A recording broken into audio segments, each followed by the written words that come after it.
Welcome to Jude, the podcast. I am David Jude. I am your host for this show. Joining me today is our producer, Amanda. Always good to have her with us. She's always with us, but today I think she'll be on the microphone some. Maybe. I'm battling a cold. You'll just have to put up with my voice for a little bit. But we're going to do something fun, I think, today. Do something a little bit different.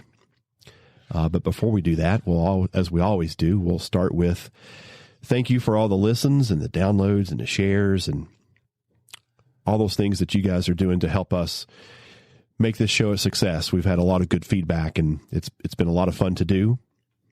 And so we just want to keep it going. So for that, we say thank you to everybody that joins and listens and shares our show. Thank you for that. And to our sponsors.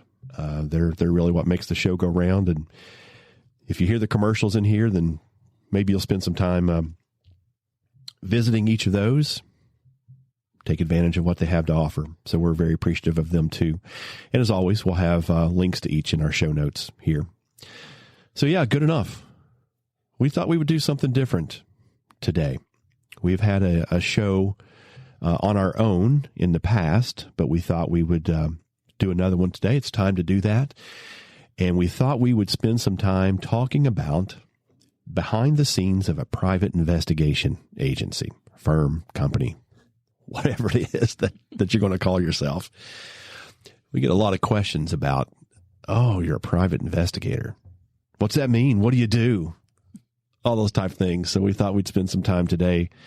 So, all right, let's talk about it. Let's put it out there and I don't know, maybe get you to think about what it is that a PI does. Yeah. Good? I'm good. Yeah. So I think that'd be our first question. If we said, hey, we're a private investigator, I'm a private investigator, then what images does that conjure up in your mind? I think at least I always make the joke that it makes you think that I'm hiding in the bushes somewhere. Yep. Chasing a cheating husband or a cheating wife somewhere.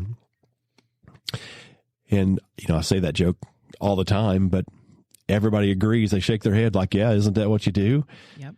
And I'm like, no, I don't do a whole lot of that. But we're doing more of it, though, aren't we? I was going to say as of late. Yeah, as of late, we're doing more of it. Mm-hmm. There's a big market for that. Mm-hmm. We've just, up until this point, really kind of have chosen not to do that work. Right. But there's a lot of it out there. It's a big market for it. Yeah. So what do you think that, not to you, Amanda, but to our listeners, I mean, what do you think a PI is? What do you think we do? Anyway, let's jump into a little bit of it. The cheating spouse thing, I never really have got into that work. It's a lot more boring than it really is. Yeah. It's not as fun. It is not. And none of us are driving red Ferraris. No. None of us are driving those exotic, I started to say erotic, but that's another part of the show. We could do that too. Yeah. Yeah. None of us are driving big exotic cars and getting in all these chases and doing all this work. Yeah, I think the cheating spouse stuff is a snoozer. It's a snoozer. It really is. It really is. That's a good way to say it. Everybody thinks it's sexy and you can do all this cool stuff. I don't think so. No. Yeah. No. Although I did have one case. We didn't write this story down. We made some notes a minute ago, but it was a cheating spouse, and I had to follow whoever it was. I don't remember if it was the husband or the wife in this particular case, but ended up behind a hotel, and I think I remember that. Yeah. The point I'm trying to get to is not the person I was following, but some other people were enjoying themselves and on the bed in front of the window from the hotel. On the first floor? Yeah, it was the second floor, I think. But I was on a hillside, so yeah, it was almost eye level to me. Hell yeah. Hell yeah. I high-fived myself right out there in the courtyard, like, yes, this is what it's about. The run and jump high five? Yeah, I did. Yes. High-fived myself. People looking at me. It was one of those moments that you thought, what? What am I looking at? Perks of the job. Perks. Yeah. Perky of the job. It's a good night. It was a good night. It wasn't our client, and I didn't feel inclined to get pictures, even though I was holding the camera and the big telephoto lens. And I thought, holy crap, I'm seeing what I think I'm seeing. I missed an opportunity to take some pictures and show the rest of the office. Yeah, just watch nature unfold. And thank you for jipping us of that, by the way. I appreciate that. Watching nature unfold. Yeah, We saw birds and bees. Exactly. Yeah. Try to keep it PG, but not with us. It's going to be tough. We're just getting started. It's going to be tough to keep it PG, but we'll try, I suppose. Or not. No, we won't try. Not with me on a hot mic. Yeah, so everybody thinks that that's what you're off doing. You're doing this, all this secretive, surveillance, cheating spouses type of work. And there is a market for it. There's a big market for it. We just never positioned ourselves for it, but it doesn't mean that folks out there aren't doing it. You've turned down a lot of that work. Yeah. A lot. Turned down a lot of that work. Yeah. So we'll come back to some of that. We should probably get into what it takes to get up and going, and then talk about maybe what the types of business are, because I think where I would go with that is chances of success and failure and sure. Yep. Those type of things. So let's back up a little bit and get into, so you want to be a PI, or you're thinking about being a PI. Tell me more. Tell me more. We've gotten that several times, that people have called and said, "Hey, I want to come work for you. Or I want to do what you're doing." Just today, you got that. Just today. Very flattering. Yeah, that is true. Very, very flattering. Very humbling. And then it's usually followed up because I can find anybody on Facebook. I'm really search bar. Yeah, I'm really good at finding people on Facebook. And listen, I'm not knocking that. I'm not really good at that. So, I mean, I'm sharing that with you to say that there's a lot more to it than finding people on Facebook. But yes, I have to also admit that other people are better than I at finding people on Facebook, or any other social media for that platform. But yeah, there's quite a bit that goes into it. But let's say, all right, you want to be a PI. You want to be a private investigator. How do you do it? How do you get started with it? Well, you have to be licensed. At least our home state's Kentucky. And I think maybe there's 6 or 8 states, something like that. Don't hold me to that. You'd think if we had a podcast, I would have researched that before I got here. But why do that? We'll keep it authentic. This is our authentic office of say something and then not real sure if you're being honest about it. But there's 5 or 6 states that do not require a license. I think Colorado is one of them, which is really interesting with the emerging pot industry, marijuana industry, mushroom industry. It just seems like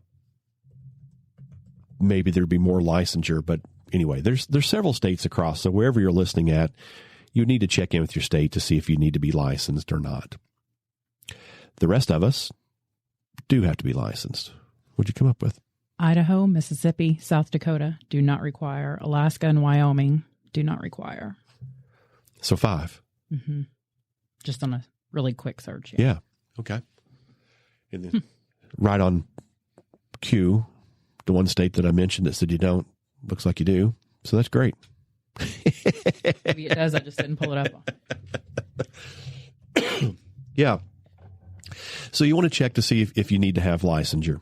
For us in Kentucky, the licensure is an application process, some fees to go into it. There is a written test. Colorado, you do? Mm-hmm. Yeah. Okay. Yeah. Now, maybe that's new. Yeah. Hopefully lasts like 2 minutes. I think it was. Yeah. You have some application fees and, of course, a criminal history check. You can't be a felon, convicted felon, or not have one on your record, something like that. And then there is a written test in Kentucky. So you have to sit for an exam. There's a study guide, albeit not a very good one in Kentucky, but it's there. And so then the question comes, well, listen, I was never the police before. I don't have this type of background. Do I need to have it? And that answer is no, you don't. You don't have to have a particular background to become a private investigator. And I'll say this too on the front end of it. Being a private investigator is, I call it a blue sky theory. That it's just like looking outside of your windshield. You know, you're driving in a car and this great big blue sky. And how does that relate? Because just about anything and everything comes across that windshield, that sky. And when you compare that to being a PI, there's lots of things that fit into what a private investigator does, way more than just the cheating spouse surveillance. And we're going to get to all that. But that gets to the question of, do I have to be prior police or have that set of experiences in order to do this work? And that answer is a resounding no, you don't. Not at all. Could it help? Well, certainly. Is it a great career path to hear? It certainly is. But you don't have to have it. So that's the first part of it. Second, you're required to have insurance, at least in our state. You're required to have insurance. So you have to be licensed and insured, which is important, and you would want that. And even if you're just thinking about hiring a private investigator, as almost as basic as that sounds, you want to make sure that whoever you're speaking to is licensed, is insured. There are a lot of people that are out doing PI work just because they can get away with it, but they're not licensed and they're not, they really shouldn't be doing the work. Yeah. Which is important to you, right? If you're the client, you're the customer, the work really lends itself to supporting legal issues. I'm really trying to think, what work do we do that is not really in support of legal services? That's a good question. I always describe ourselves as a legal services support firm. But I think everything that we do. Yeah, because even the private cases we get, it's the clients wanting help with legal matters. Even really the cheating spouse stuff that we get. Yeah, end up in family court. They're wanting information for family court or divorce. Yeah. Even our background investigations are, there's a legal element to that. So yeah, I'd be really cautious if you're thinking about hiring someone. Then you want to make sure that they're licensed and insured. Shows integrity. Integrity, yeah. Because you need that work to be defendable in whatever your next steps happen to be. So, yeah, I would make sure that happens. I just thought of something else we can tell a story on here in a second. Great. Yeah.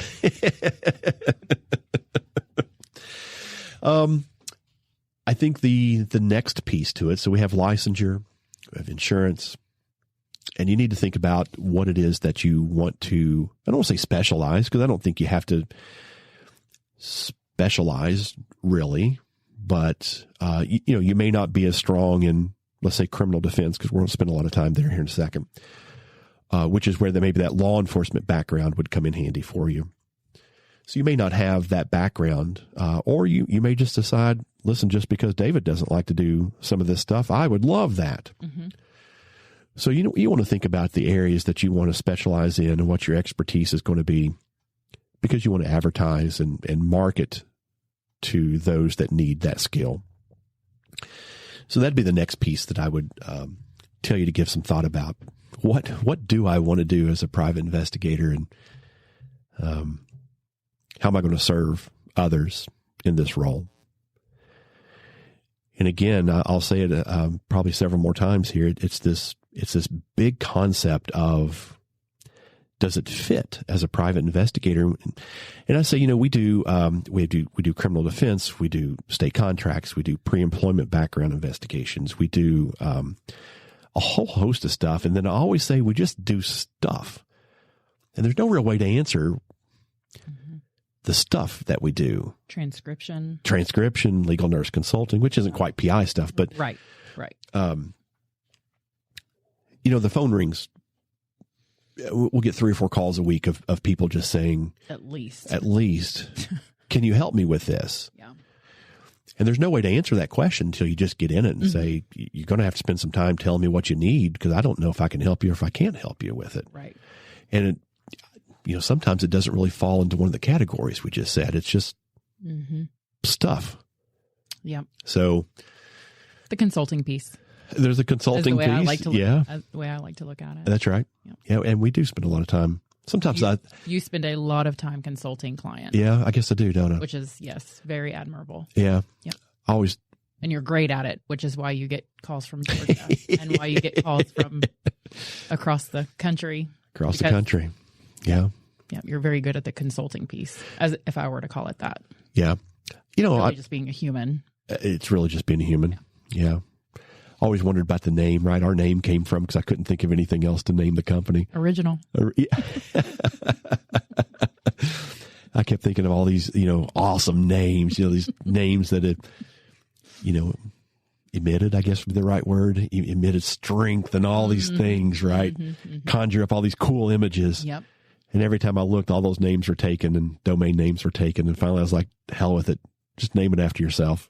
That's the ultimate self-branding. You can't do better than that. I know. Yeah. And then I put consulting in it, because at that time I was like, I'll be a consultant. Because that's what you are the majority of your life. If you think about it as consulting, I think it's really just you being a good human. But yeah.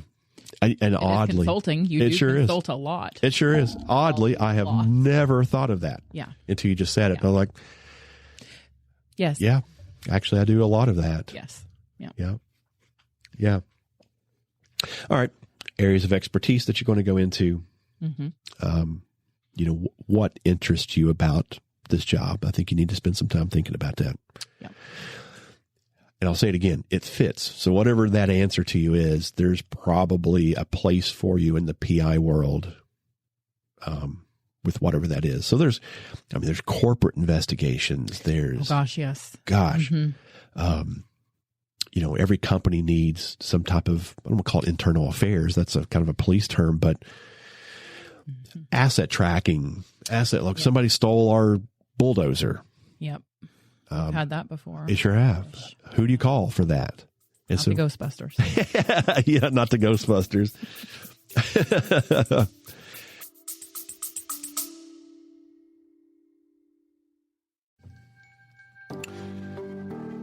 We are so glad to have Ugly Tent as a sponsor to the show.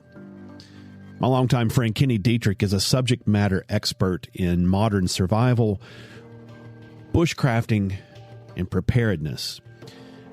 As he challenges on the show, be prepared for the disaster most likely to happen to you.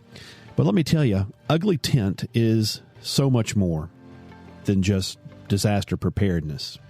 You need to check out the website at uglytent.com. That's UGLYTENT.com for a complete list of their products, their classes, and all the services that Kenny offers. There's a lot that I think you'll find interesting at uglytent.com. Again, just a neat place to go. So whether it's for camping, maybe it's a hike, maybe it's just trying to be in the outdoors for a little bit, uglytent.com is filled with the products and the services that you want. Not to mention you have a true expert as a resource for you. Listen, while you're there, use the promo code JUDE, that's lowercase JUDE, and that code will get you 10% off your total purchase. That's a pretty good deal for some really cool stuff. Anyway, check out Kenny at uglytent.com.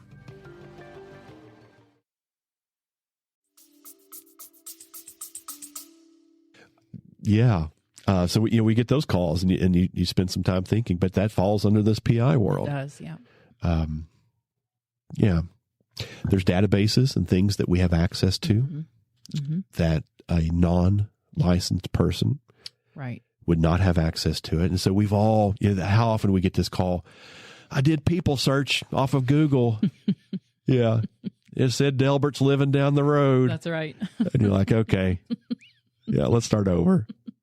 Let me run this report. Yeah, give me just a second. Yeah, Delbert doesn't live there. Yeah. Do you know I paid $99?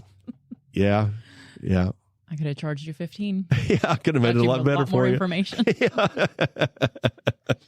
Kidding, but And so you have to be licensed to get access to those databases. And they're a public record database, but they do collect tons and tons of records that exist. And we probably should talk about that just for a second. So, because some people are going to say, public record database, I don't want my information out there. I don't want that information to be discoverable or to be found. And that answer is too bad. As you're an adult and you do adulting things. You're born with a birth certificate. You're born with a birth certificate. There it starts. There it starts. That's a public record. Yep.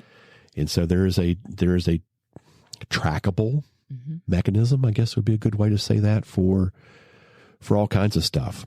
And so, driver's license, vehicle registrations, vehicle insurance, homes, utility bills, utilities, bankruptcies, phones. So all that stuff. It all falls into this great big umbrella of public records. Yep. And so the database that we use, and they're all pretty much the same because they're all pulling the same information. It's good stuff. And there's an old saying, trust but verify. And that is really well stated for these public records. Trust what you're seeing, but you need to verify it. For addresses, we use that a lot, and we found it to be pretty accurate. Some of the stuff's not always accurate, but we use it a lot for addresses and things of that nature. Yeah. But anyway, they're not always super accurate, which is why you trust but verify. Sometimes they run about 30 days behind, at least in Kentucky, it seems like that. So if someone just moved, then their phone bill, power bill, utilities, records, things like that, hasn't really caught up to it. And I don't know how it works, but here's how I usually describe it, is that each of these record places where records are, they have to report to the ether. So it's just this big pile of crap gets reported to a bigger pile of crap out there somewhere. How do you get that job? The ether reporter. the ether collector. I'm a crap collector for the ether. The ECC. That's what we're going to start calling Always it. watching. Yeah. Hi, I'm David. I work for the ECC. Oh my God. What is that? The ether crap collector. What's the lady from the Monsters Inc.? Roz, yeah. We're watching, always watching. Yeah. So all this stuff just gets reported. I don't really know where it goes or how it gets there, and I'm sure somebody will chime in and tell me. Undoubtedly. Please dumbass, leave that in the comments. Yeah, please do. This will be fun. Hey, you're a professional? I never said that. We're humans. We're humans. Yeah, and so all this stuff gets reported out there, and then these database companies are collectors of all that information, and they compile the information, and then they sell the information to these database companies, of which we subscribe to one or two of them, and we use it in our job. So the difference between a licensed person and an unlicensed person could be access to data. Good data, not just shit, but good data. Yep. And then, that person having integrity and being licensed and professional can work through that data to try to figure out whatever it is that you need. So that's a big plus there that you need to think about when you're signing up and trying to do this type of stuff. So you do get some access to some data. What else on that? I feel like there's more on the database stuff we ought to talk about, but we'll come back to that maybe. I don't know. Yeah. Associations is a big deal. And I will say this, I have fought the concept of being part of an association for a long time. I don't know why, but. So then what did you do? Oh yeah, I started my own. There you go. Yeah. I have always been pretty good at listening to experienced people and trying to take notes and learn from what works for them and what doesn't work for them. And I am human, and I have my own biases, my own opinions and thoughts. And unfortunately, I sometimes am blessed with the ignorance that I can do it on my own. And life will teach me that that's incorrect. But You're right in the balls. it kicks me right in the balls. Yeah, both of them. Sometimes at the same time. Yep.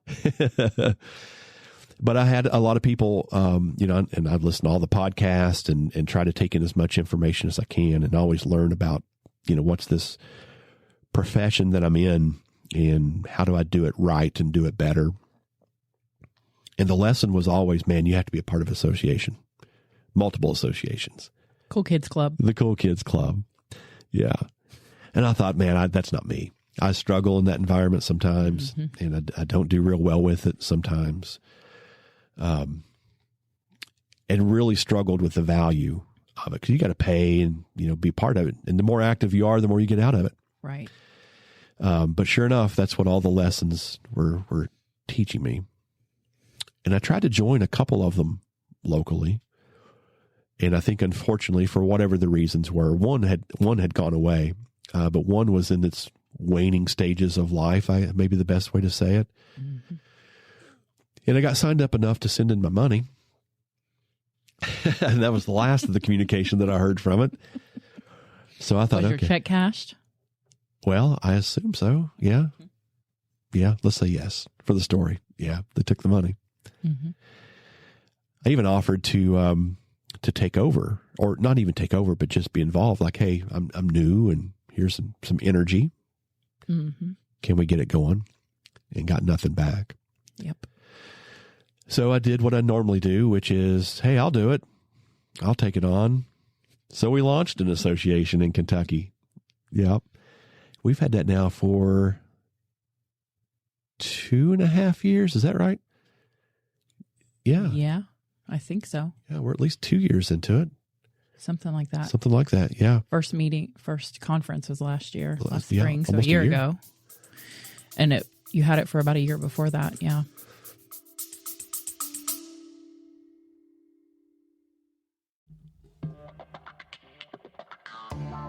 So you're thinking about hiring a private investigator, huh? Think knowledge, experience, and trust. Think DPJ Consulting.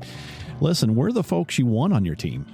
Whether it's a criminal matter, corporate, or administrative issue, or maybe something more personal, you need to make the right choice for you. Our house of expertise at DPJ Consulting can help you with investigations, and that can mean a whole lot of different things. Pre-employment background checks, personal VIP security, and so much more. Check us out at dpjconsulting.com. Follow us on all of our social media platforms, or give us a call at 855-TEAM-DPJ. That's 855-TEAM-DPJ. Give us a call. It costs nothing to talk. It costs you everything if we don't.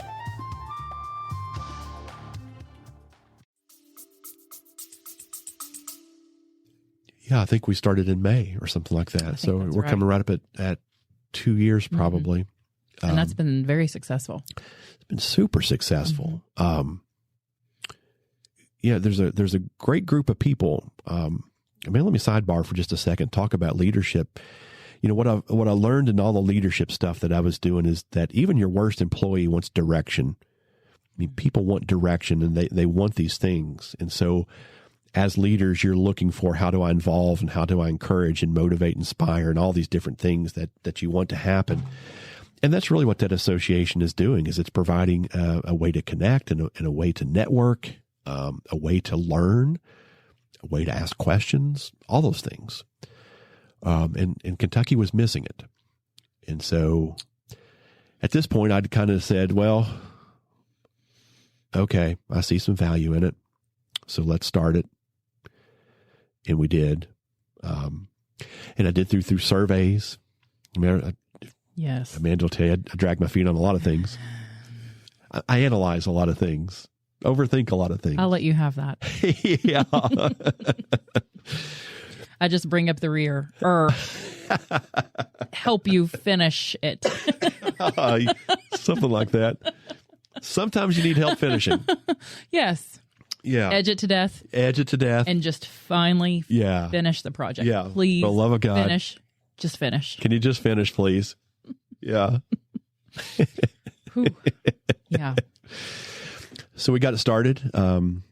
have grown it. We've had one conference already, planning another one for this year. So it'll be our second conference with it, having a good response out of it. And then from that, we've also promoted that message that there's value in the association. We have a listserv, which opens up opportunities. So, from the website and which is Professional Investigators of Kentucky, by the way, PIofKY.com. Mm-hmm. We get some phone calls. We get those from time to time, or we get just some of that stuff that comes in that we say, listen, that's not for us. Mm-hmm. Or if it comes into the association, then as the president of the association, I feel the responsible thing to do is to put the work out to the others in the association. Yeah, and that's awesome networking. Awesome networking. Yes. So if you're considering this and anything else, I would say in that matter, I mean, the lesson is true. You got to be part of that association. Yeah. We used to have some talks from time to time, like, why are you giving away all that work? Why don't you keep it for yourself? You got all these association things coming in. And you know what? The reality of it is I would have first dibs on every single piece of work that comes in, because I think this is going to get us into our next part of it. Sure. I would have first dibs on every piece of work that came in that we put out to the association. And I still continue to say, nope. Mm-hmm. If they're calling for us, then we'll take the call. If they're calling for a private investigator as a whole, then we put that work out to the association. Yep. I think that's super important, and it's the right thing to do. Yep. And we've done that all along. So it's a way for us to, so if you are part of an association and somebody calls and said, hey, I think I need a private investigator, we would have a little short conversation, say, what do you need? Where are you located at? What are you looking for? Because I know in the association who does what type of work, and not everybody does all the different types of work. Right. So you can kind of target their response, but we have a listserv where we can put it out. Here's a work opportunity. And then the other members of the association can also, because they're also getting these calls, getting these opportunities, and they can put it out. So for no other reason, just the work opportunities have been pretty freaking incredible. Yep. Off of that. Yep. And there's been a time or two where people will reach out and say, I need help with this particular topic. Can you point me in the right direction? So I have to eat my words there and say the value of an association is unbelievable. It's worth its weight. It is worth its weight. A national group, so we'll brag on that just a little bit. A national group that I belong to, very active group. Sometimes that's hard because you get all these different emails coming in. You're like, can you stop with some of the emails? But to the power of the association of this national group, there's a criminal case that I was working on, local to us here in Kentucky, but it had some ties to some faraway lands in a different state, random city, different state. It's a federal case, and the attorney's like, man, we need to get some subpoenas served. And trial is like in 5 days. So you're like, okay, that's a challenge. Usually the U.S. Marshals serve these subpoenas. Well, that's true, but I don't really want to do that. I don't want to tip the government into the type of case that we're having. Yeah, great idea. Yep. So do you need me to drive to this other place? Maybe. And it's about 6-8 hours away, so it wasn't super far. It was doable. I said, give me a minute. Just hang on a second. Let me see what I can do for you. And so I got on this national association's listserv and said, listen, here's what we have. We're not ready to serve subpoenas, but it's going to be a last minute thing. The person to whom the subpoena was going to was aware of it. They were a business, and so they have corporate policy about needing a subpoena in order to provide records and or to come testify. Mm-hmm. But they were aware of the subpoena, so they were on standby. And literally, within a minute of me hitting send on that email, in a random city across another state, across the country, within a minute, I had 2 responses of 2 professional investigators in that city on standby to go serve those papers. That's just freaking cool. Mm-hmm. It is a cool thing. Yeah.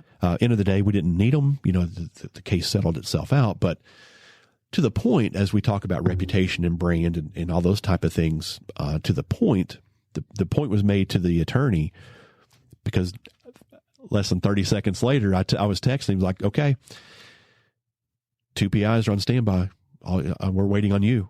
You give the subpoenas, and they're on their way to the business, and they'll get those served as soon as you get them to them.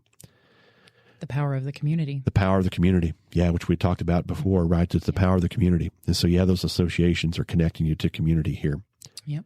Unbelievable. Mm-hmm. Unbelievable. And I've had a couple of different experiences with them, with that national group like that just connect you in this way. Yep. Again, I'm blessed with that ignorance to say I probably know what I'm doing. And then yep.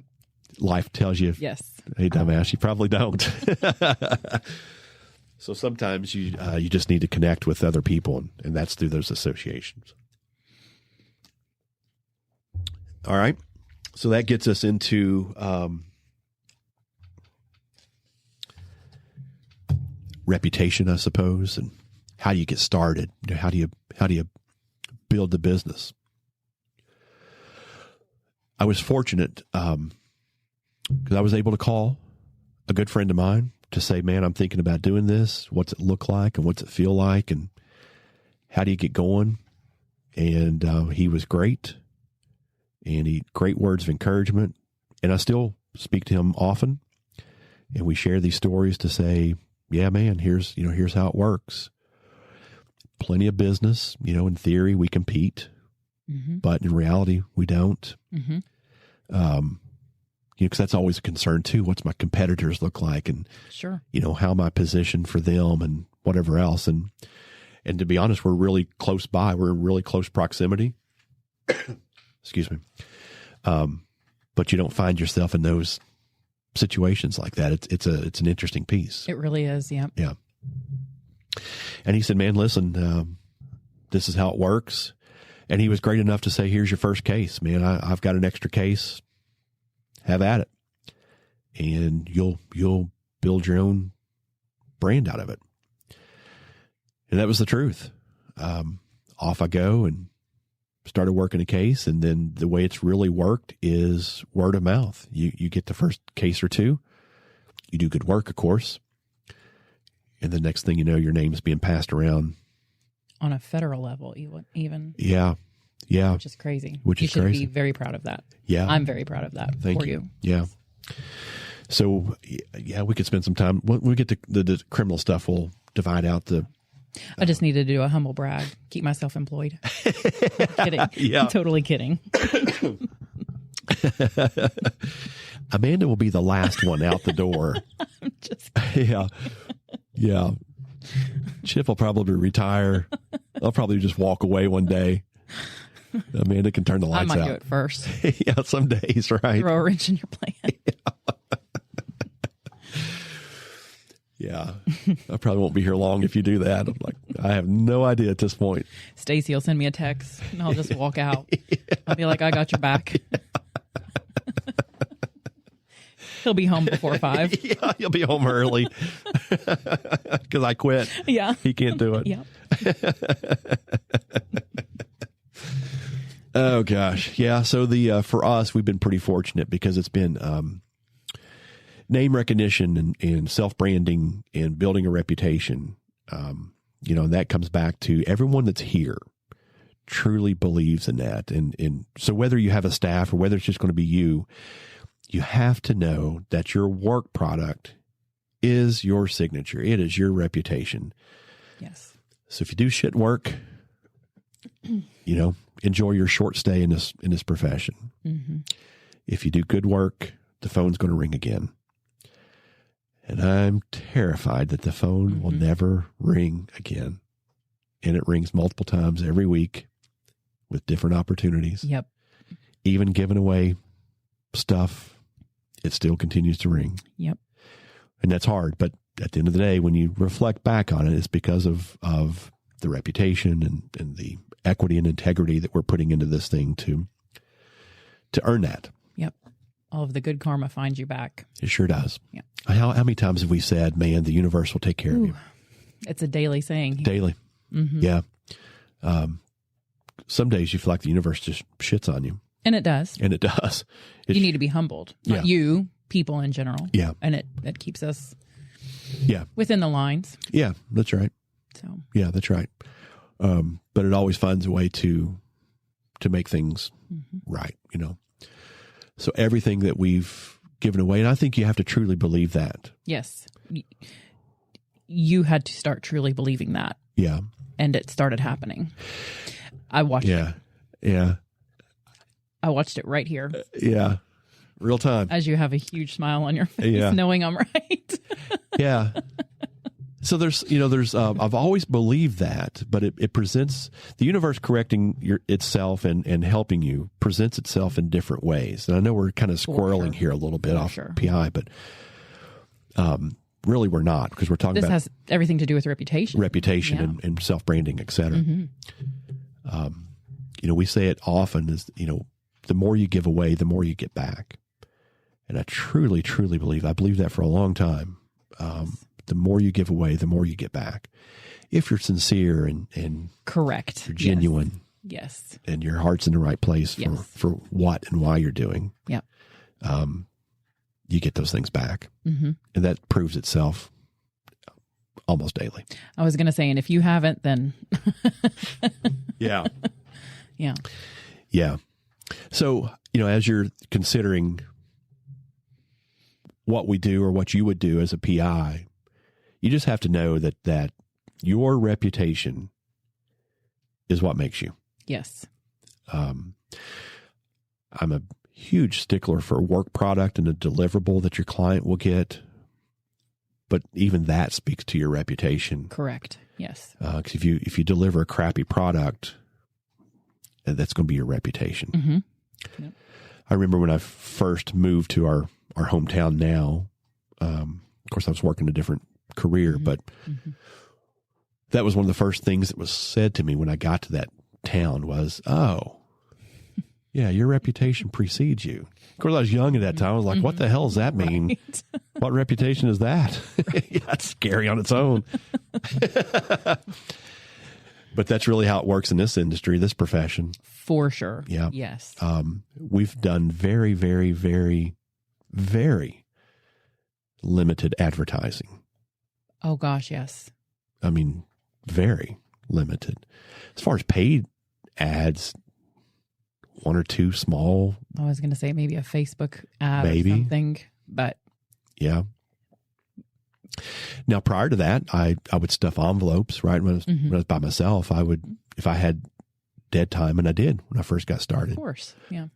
If I had dead time, then I would build a flyer, stuff envelopes, such simple stuff such as Google search, whatever specialty I was looking for, I would just Google search, give me the top 10 attorneys in this town, and I would stuff an envelope and I'd mail them out. And as weird as that sounds, because we're only 5 years in this full time, just over 5 years. So it's not like I'm talking about the pony wagon days or something like that, that Old West. Technology was still prevalent 5 years ago. People got a letter and they were like, what the hell is this? Yeah. It was still making letters and sending them in the mail because I wanted people to open up the letter. It'll make you stand out for sure. Yeah. These days. And I'll tell myself, this, I think, but I even got down to the point of the experience of opening a letter. Like, I know. the stuff had to be folded a certain way and the business card had to be put a certain way. And you may think, and it is, you're just being silly, but no, I really got into the experience of opening a letter. And I know I'm way overthinking that, but it was the thought processes that go into it because I want the person to open that letter and feel something. And I know that sounds goofy. Maybe it is. But on the flip side, I can tell you 100% of the time that we have sent out mailers, we have gotten work off of it. So for the PIs that call me from time to time to say, man, how you doing that? And how come I can't get a job? I don't know. It's because they didn't put the glitter and the scented pads in their mailer. Have you tried cigarette smoke and coconut lotion? That's exactly what would work. Yeah. Just know your audience. It gets me every time. Takes you back. Yeah. Some mid-90s R&B and some coconut lotion and cigarette smoke. Just put ashes in there. Cigarette ashes. They'll remember you. Gosh, I'm about to hire myself right now. We'll be back after this short break. Oh, gosh. Yeah. So anyway, just got to the point of that I thought that was part of my reputation and my look, that you're delivering something, an experience to them, right? And so that carries over. But oddly, I say that every time, that it's hard to think that, because you may not want to spend $200, $250 in postage. That's a huge expense when you don't have it, when you're getting started. And you feel goofy with this whole table full of papers and you're stuffing envelopes every day.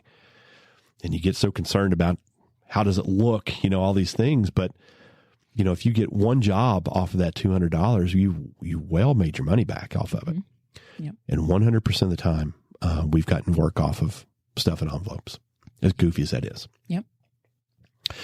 To the Facebook ads, I think we have gotten one job.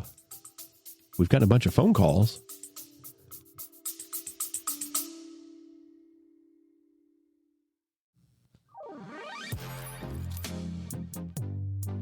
Let's talk a minute about sex. Sex is part of life. It's beautiful and it's essential to living a great life. Enter my friends at Shameless Care, who have created something cool for your personal health care. Shameless Care offers a variety of products you may be interested in. ED treatments, STI treatments, STD testing. So how does it work? Well, that's the easy part. You go to shamelesscare.com, you choose the product you're interested in, you complete an online questionnaire, which is reviewed by a medical doctor, by the way. Pay for the product, and in a couple of days, discreet packaging arrives right to your doorstep. Their customer service is second to none. They're always responsive, and they care. Listen, Ashley's the best. Tell her I said hello. They're a small business ran by people like you and me, and they're incredible. And the best part? We can save you some money. Click on the link in the show notes. Use the code JUDE at checkout. It's JUDE. And save $30 on your first purchase. That's not bad, huh? Visit our website to learn more. Shamelesscare.com. And don't forget the promo code JUDE.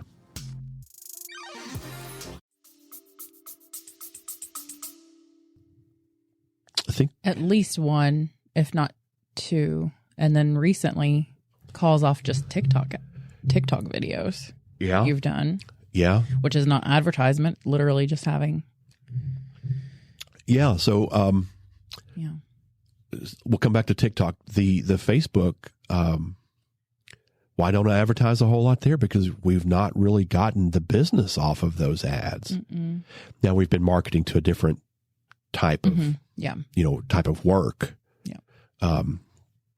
So I'm not saying it doesn't work. I'm just saying for what we've marketed to, that's not been the marketplace to it. We get a lot of comments, a lot of questions. So that hasn't been we don't spend a lot of money. We didn't spend a lot of money on that ad. Yeah. We may have $100 in 5 years of Facebook ads or something like that. If that.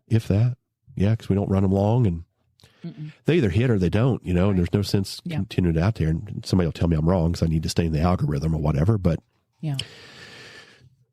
Anyway. You just had a reputation that's kept you alive. Yeah. Yeah. Yeah, that's right. I mean, the TikTok thing, that's an interesting story with that. So I'm relatively new to the TikToks and putting videos out there. And I actually struggle with that. I'm very comfortable talking and very comfortable with the camera. I'm not bothered by any of that. It's just, I don't know what my holdup for some of that is. But anyway, started doing it, putting some stuff out there. I'm behind on needing a video out now. But anyway, last week we got a random phone call. The phone rang, and it was a lady from Georgia, of all places, that said, I'm sitting here watching your TikToks. Yep. Of course, that's enough for me. I'm like, yeah, hang up the phone. Let's high five again. We don't have a lot of followers or likes, and sure not making money, but We've arrived. Somebody's watching you. Yeah, we're done. We've arrived. And she had questions about being followed. Mm-hmm. I don't want to say stalking, but that's probably a good strong word to say this. She had made people had made some comments to her and knocked on her apartment door and followed her in an elevator. Very scary stuff. Knew her apartment number. Yeah, that's right. So stalking's probably appropriate. Oh yeah. Super friendly, and she started talking to me like I was best friends with her, and that's exactly what I was thinking. Like, hey, and I was like, oh, hey, how are you? And I was like, who? Finally, you get the courage to say, where are you calling from? Georgia. What's your name again? Yeah, what's your name again? Yeah. What's your TikTok handle? Yeah. Whatever it's called. Have you followed me? Will you like all my videos before I answer this question? And share them. And share them, please. Yeah. But to the point, she looked us up based on the TikToks and took the initiative to call. And after we started talking, we probably talked for about an hour and a half, probably about, what's going on in her world and what does that look like. And so, as far as the consulting piece of it, and you need to know what that industry looks like. And, we're not for her. We're not in Georgia. And so we're not going to be able to help her, but she didn't know what to do with this information. And so here's the conversations you need to be having. You need to call somebody and you need to talk about anything from cost to chances of success to chances of failure. This is what's probably going on, and here's some solutions for you. And anyway, that was good, I think. I think it was wonderful. I think she felt very at ease from your conversation. Yeah. Yeah. Which most people do. That's right. And so that gets us back into this, this everything that you're doing reflects back on that reputation and that brand that you're building. And sometimes it doesn't feel like it because you're a small company and you 1, 2, 3, 5 people or something working for you. And you thought, this isn't McDonald's or some great big corporate name that you know. Yep. But you got to start somewhere. And that reputation is what gets you the next piece of work. And then the next piece of work. Yep. And so it goes. You just win the Great Guy Award every day. Another high five. High five. We need like a Borat thing where I can high five. Yeah. Oh, dear.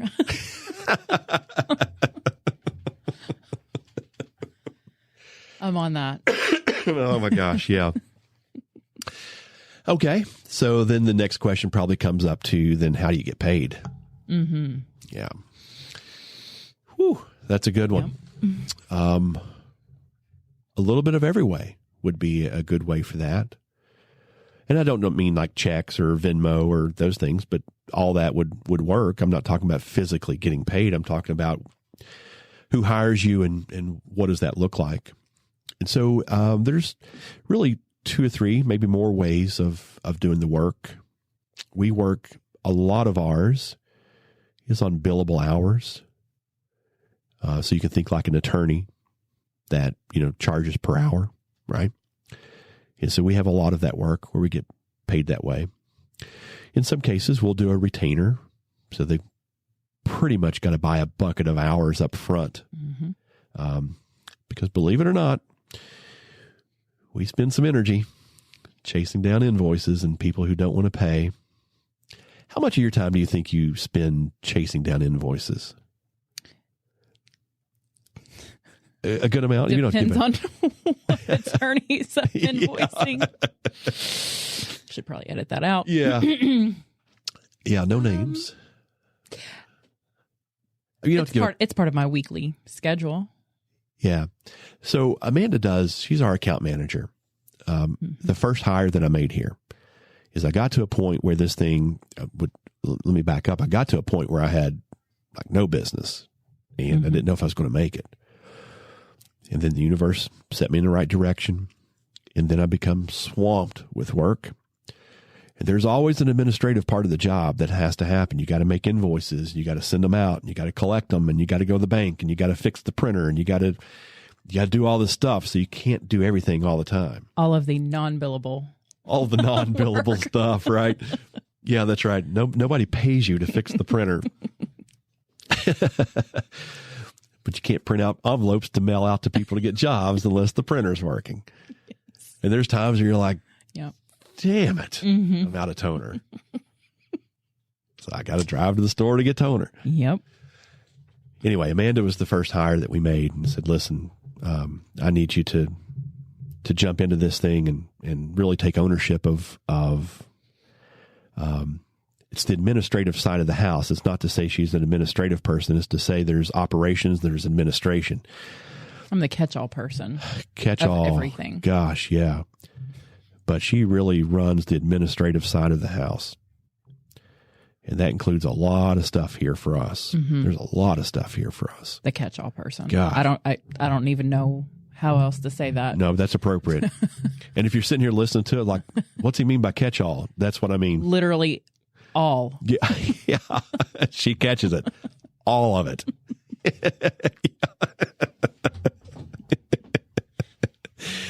Yeah.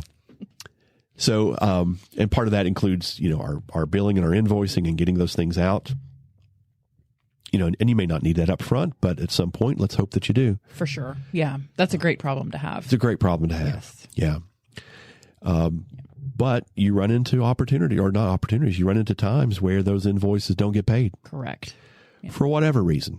Mm-hmm. Sometimes fair, legitimate reasons, and sometimes not.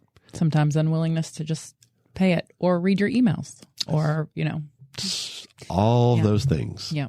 Because the people we're invoicing are humans and they have their own biases and opinions and thoughts and whatever else. It's hard to give people the benefit of the doubt when they're a few months out or more. Or more. So before you guys got started, there was one attorney that this attorney was probably 8 months behind and just not responding and just not whatever. I've had attorneys not pay and I've showed up at their office before. Which is a weird position. I never expected that. But you have to eat. But you have to eat. You have to pay the bills. And I remember walking in that attorney's office, and I'm here to see this person. And the secretary at the desk, did that old glance over to the room, like, "Hey, is this person here?" And she looked over to her right to that person's office, and then looked back at him. He's like, "He's not here." Okay. So you're like, "Oh, all right, I'll wait over here." Yeah, I should have. I was like, "Well, just let him know I stopped by." Yeah. I will. Thank you, Mr. Jude, for stopping by. I was like, "Yeah, thank you." And lo and behold, I got paid. Well. Yeah. It's weird. Yeah. Yeah. So you run into that from time to time. For sure. And so as Amanda's saying, there's a weekly portion of her work that is dedicated to chasing those things down. And, that gets back to branding and reputation. And we remember those things. Yes. And again, sometimes there's cause for it. And sometimes there's just not. They're just not paying the bills. And so you gotta spend part of that digging those things up. But so we do some billable hour work, which is invoice. We also do some what I call it, price per job. There's per job stuff that we do. It's kind of confusing, really, if you were to explain how we make our money. We're all over the place. We really are all over the place. I don't really know how to. Based on what we do, I don't know how to make that any better for us. We offer so many service lines that, and not every PI organization does that, Right. Find what you're good at and stick to that, if that's your niche. But you fortunately have quite a few niches. Yeah. Niches. Niches get. Yeah, niches get stitches. That's not right. That didn't work. Yeah. We'll edit that too. Niches get paid. That didn't rhyme, but yeah. So you get paid a lot of different ways. There's contingency cases that exist, which means you only get paid if you win. And federal cases are the same. Yeah, federal cases get paid at the very end. The very end. Yeah. Which gets hard when you have tens of thousands of dollars built up. You have to really account for that. Which is so weird, right? It really is. That they want folks doing this work, but they won't pay to the end. Yep. And so you guys are thinking the same thing that we're all thinking, like, well, then how do you keep a job? Yes. And I've asked that particular question. The question is, you got to have a bunch of these cases. Yep. So That constantly roll over each other. Yeah, they constantly roll off to where you're getting invoices. Yep. And so if you're just getting started, you can't take on 10, 15, 20 different federal cases. One, the workload's just so crazy, but Yep.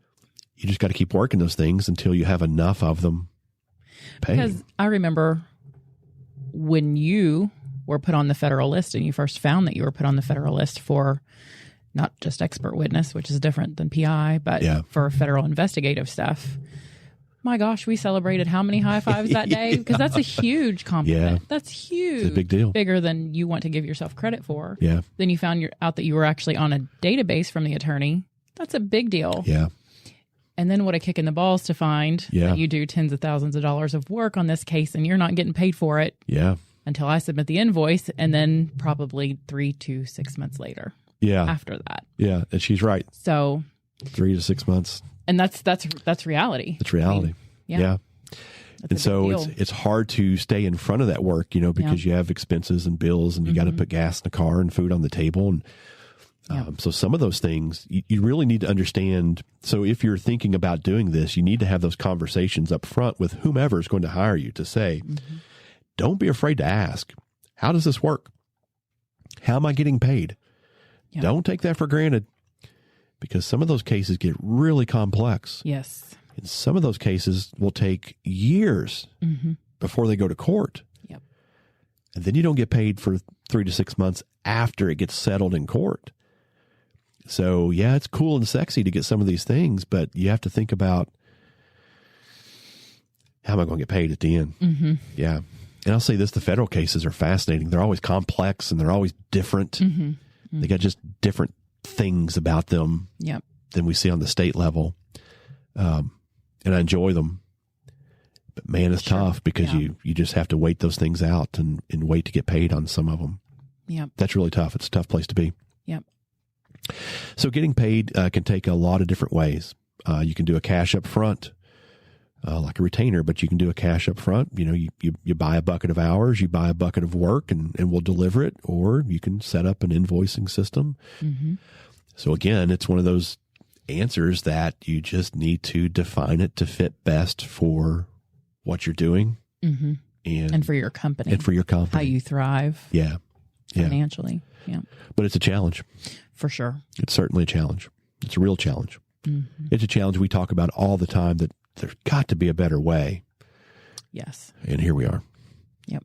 I don't know if there is one or not, but back to the associations where you can have conversations with other like-minded folks to say, hey, this is one of the challenges I have. How are you managing this? And you get whatever answer you get. So, all right, we've covered a lot of how to set up the business. Let's talk a little bit about the different service lines and some of the different stuff that we do. Let's go. Anything else that we need to cover before we do that?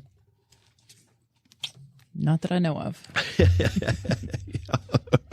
Not that I can think of off the top of my head. Yeah. Let's talk about that stereotypical one first, the surveillance type of work. Again, that's a broad, what's the saying, broad brush or broad stroke or something like that to say surveillance. There is the cheating spouse work. That certainly exists. Big market for it. Think workers' comp, insurance claims, that type of thing. Yep.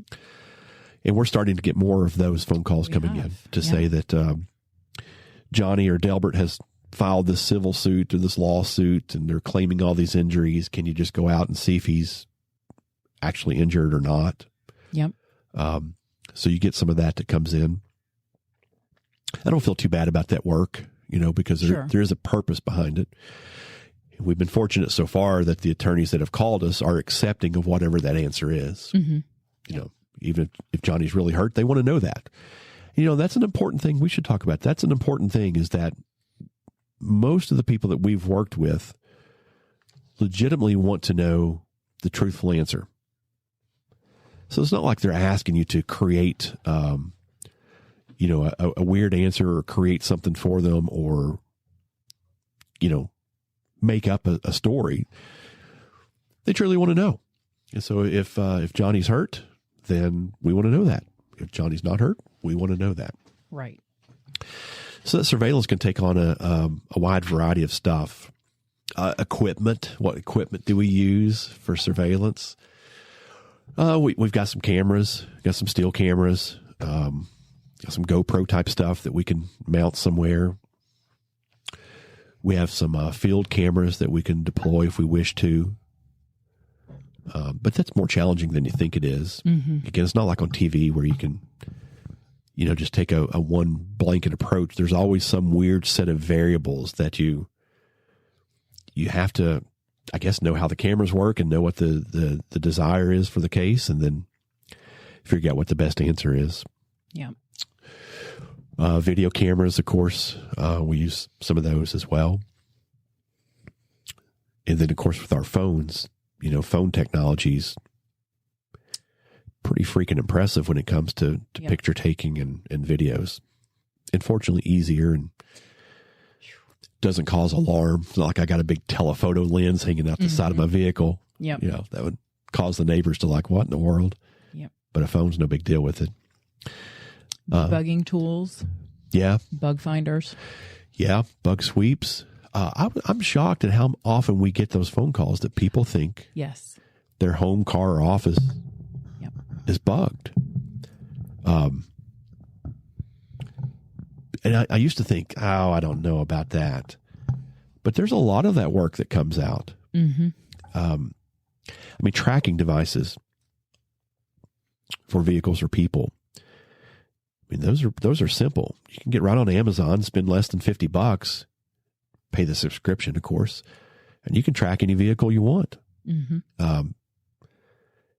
Takes it, as my saying, it would take me longer to get on the ground to put this thing underneath your car than it would to actually install it. And there was a lady that worked next door to us that had 2 of them on her Jeep. So they're there. They're real. That's a real thing that those tracking devices are out here. Yeah. Now, let's say some caution to that. In Kentucky, they would be illegal unless you own the property. So I could track my own vehicles. But you can't track mine. But I can't track Amanda's. That's right. Mm-hmm. Unless I have the owner's permission to do so. That gets really gray. Yeah.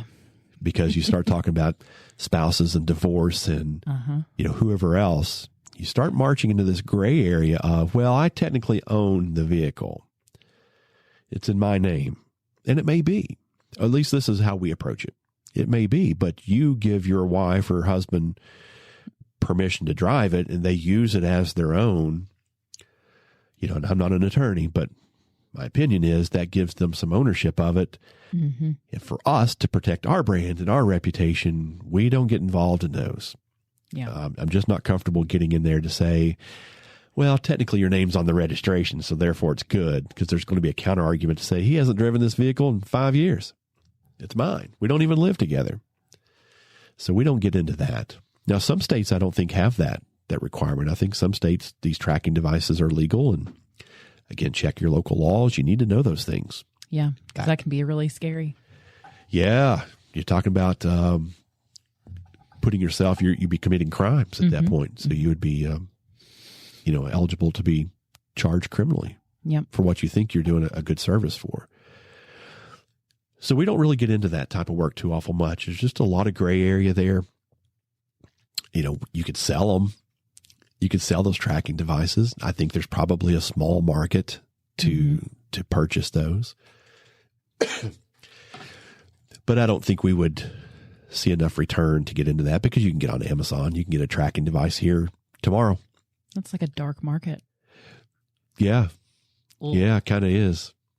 And I've had good friends that say, yeah, I've sold them. And, of course. You can make some stupid money with some of those things. Of course. But I just never got to the point of saying, I think that's what we need to do. Mm-hmm. But, yeah. Yeah. Let's think of Apple iTags. I think that's what they're called, an iTag. Uh-huh. Those things are the size of a quarter, basically, nickel or a quarter. So to your point, there's bug sweeps. There's equipment out there that exists that you can search for those things. And we do that from time to time. Yeah. We get those requests to come often in. enough. Yeah, often enough. Yeah. So we're hitting on it obviously a lot, but I get back to having those conversations with the client to say, here's my limitations. Here's what I think I can do.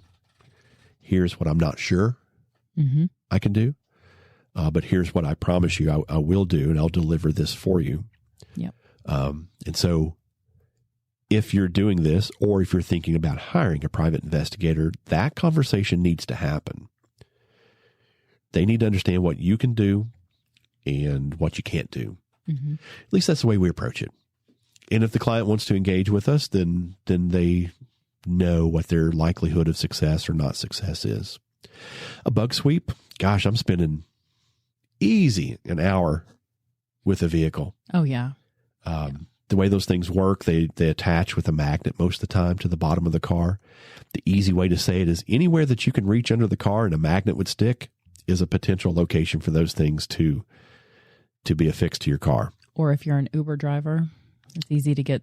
Yeah. If you come to pick me up, I can put that sucker anywhere. Yeah. Anywhere in your car. Anywhere. Yeah. So, yeah, that's under the carpet. Anywhere. Yeah. You'd never know. You'd never know it. So as the private investigator, then you have to take that approach into those things and say, okay, literally anywhere that this device could go, I need to search. Yep. And so we have some equipment. It's not complicated equipment. It's not military grade because you could pay 6 figures to get some of that stuff. Sure. We just don't have that kind of business for it. But I got some lesser expensive equipment. And I have my doubts. Does it work or not work? And I have my ways of testing it. So it works. But I also do that hand sweep. You know, I was like, all right, let me pretend that I'm putting this on your car, and anywhere I can stick my hand that a magnet would touch, I touch it, or a device inside the car. Yep. So, you know, if you're doing it or if you're thinking about hiring somebody to do it, they need to take that same approach. Agreed. Because the client needs to feel good about the work that they're doing. Yeah. Okay. Bug sweeps. Process service. That's a big piece of the private investigator industry, serving subpoenas, court papers, those type of things. Maybe it's just me, but I always think that's an often overlooked piece of the private investigator world, but probably not. It's probably just us, but that's a big deal. Finding people who are comfortable doing the work and good at doing the work and willing to take those steps to serving those papers. So that's a great place to get started too. Yeah. And sometimes it sounds simplistic, but it can get very convoluted very quickly because the attorney or whomever is wanting the paperwork served gives you a name. Yeah. And a potential city, but you have to find this person and where this person works and all of that. So it sounds easy enough to go deliver a paper, but it's typically a lot more than that. Yeah. And how far away is it? 3, 5, 7 hours? You know, there can be a lot more to it. So I'm glad you said that. Yeah. It sounds so easy and simplistic to somebody outside of our work, but being in the office, you're like, yeah, you got to be careful how you price it. That's kind of how like most of those phone calls go, isn't it? Yes. I need to go serve Johnny the subpoena to be in court. Yeah. Johnny who? Johnny who? Johnny. Yeah. He lives out in Delbertville. Yeah, he's in Delbertville. Oh, okay. Well, great.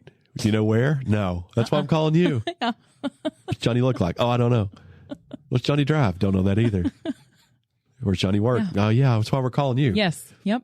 Okay. You're the PI. You know all this. You know all this stuff. Don't you have a database? So, yeah. I had to put that in there because it's so, man. Yeah. It's so true. That is true. And that is how those phone calls go. Just go over there and serve Johnny the paper. Yeah. And not to mention, Johnny may not want you on his property and all that other craziness. Remember, you're in what parts of Kentucky you're serving. Yeah, that's right. Paper. Yeah. Or, finding these people at work or wherever. You just, there's an art to it. There is an art to it. So, yeah. Sounds simplistic. It does. Whew. Yeah, there's a lot more to serving papers than you just think. Yep. So, but fascinating, interesting. Oh, yeah. Great story. Great story. As to, we were going to talk about a surveillance story to make this a little bit more interesting. So a coworker, a colleague of ours, we tried to get to come on the air. He refused our advances. Tried really hard. Yeah. He and I were doing some surveillance. I think it was a cheating spouse type of, I think it was. I think so. But this time we were following the female half of it. So the husband half called to say, I think my wife is cheating and we'd like for you to do this job. The way that we approach it is, let's talk about what you need. Mm-hmm. No one is cheap. This work is not cheap. You should have an attorney. Does your attorney know you're hiring us? You need to invest in those things before you invest in us. If there's smoke, there's fire. Yes. If you're at the point of picking up the phone to call a random private investigator to follow your husband or wife that you suspect is cheating. Yes. Isn't that enough? Not always. Not always. And sometimes people are like, yeah, I just want to know. Yep. Okay. And are willing to spend a decent amount of money to find out. Willing to spend the money. Mm-hmm. Okay. And so then we have the discussion to say, well, all right, let's talk about what that looks like. Unfortunately, we're not capable of sitting on that person 24 hours a day. Mm-hmm. So we want to understand patterns and behavior and what that looks like so we can be as successful as we can. Mm-hmm. And then just because we find them, because they want that picture, right? Give me that picture. Always. Which is movies and TV, Mm-hmm. Catch my wife in the heat of seduction in some neon backlit hotel. On Cheaters. Remember that TV show? Oh, yeah. Go ahead. Yeah, and you're like, okay, Yeah. that's going to be really hard to get. Well, she's out with Johnny. That's just not going to be easy to get. Okay. So you have those conversations to say, here's the likelihood of success. Here's the likelihood of non-success or failure for it. At any rate, we were following this particular person and it worked because we had to work, we knew our work schedule and we were able to set up after work. Not always do we have the ability to have more than one person following, but this was in a busy part of town on a really busy road at a really busy time of day. And we said, okay, let's tag team this thing and let's set up and see if we can make it work. And we did. Yep.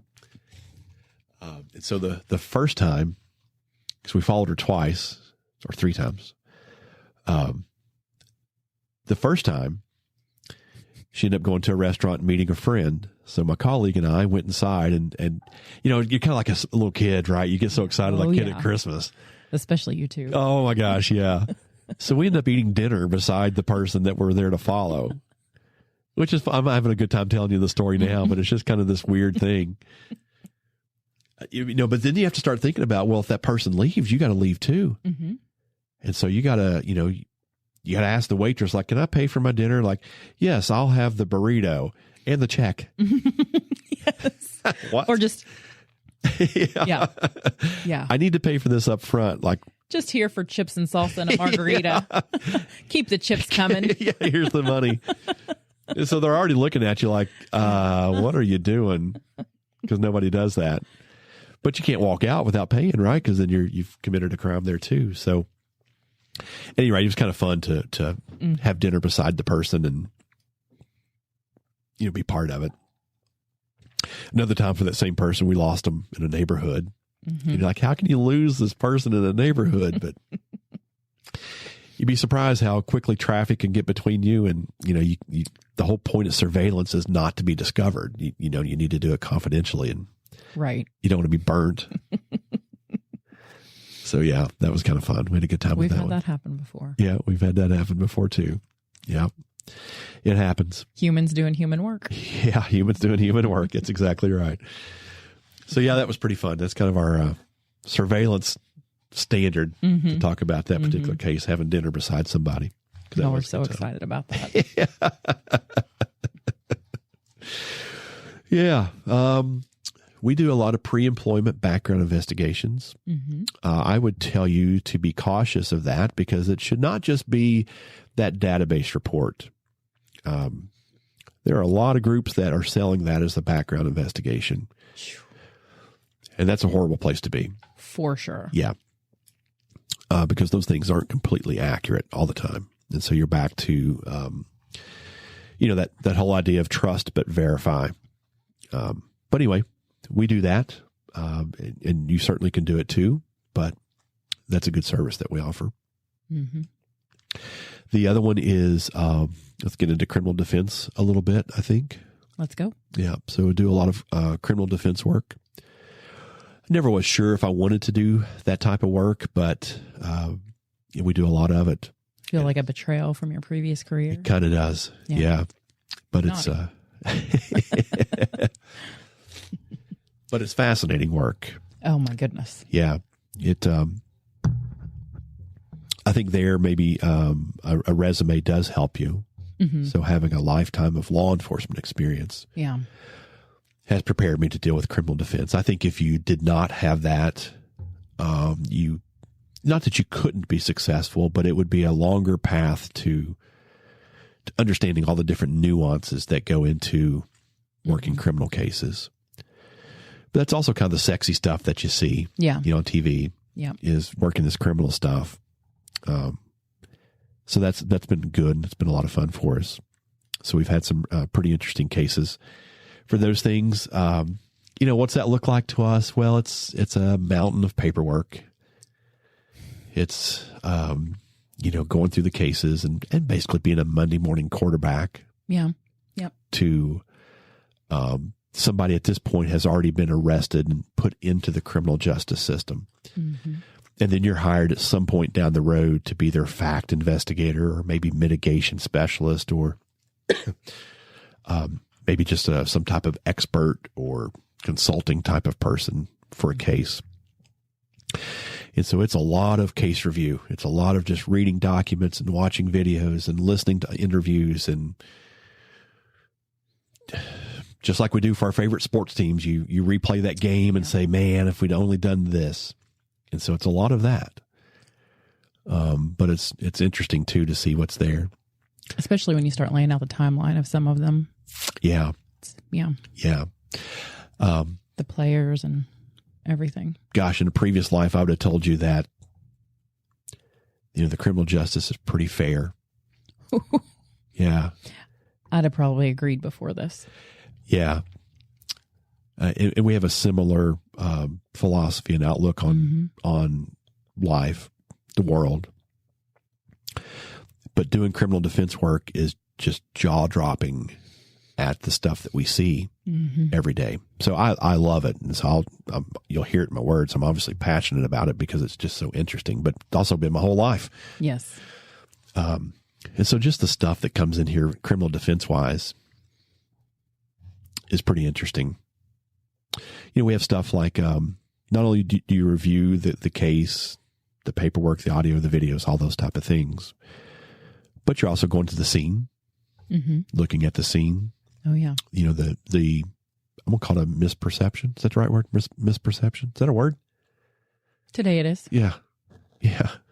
It's kind of one of my hidden favorite things, what words I'll come up with in a podcast. Yeah. Because there's usually one we or do two. It every day in the office. Yeah, you just have to cipher out what David means. So I'm going to call it misperception. Don't Google it. We don't even Google it. It's not worth it. No. It's more funner this way. It's more funner. Just let him finish. Like Cousin Eddie Please, said. God, we hope he finishes. Like you all listen to the show now. The misperception is that the what the police have documented is what happened. And even now, that's still even hard to say. Sure.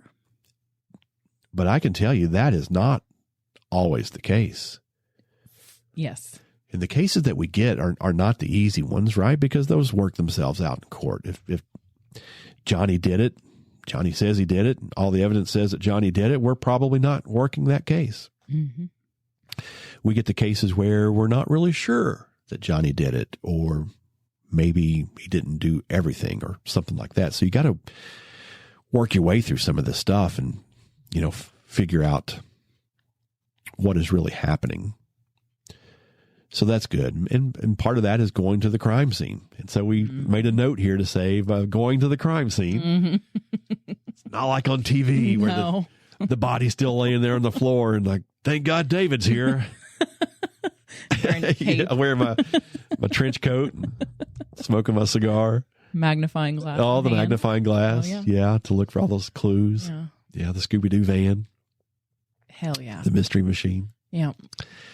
Yeah, but we do get to go to the crime scene. So again, imagine going however long later. The scene of the crime. Yeah, that's the better way to say it.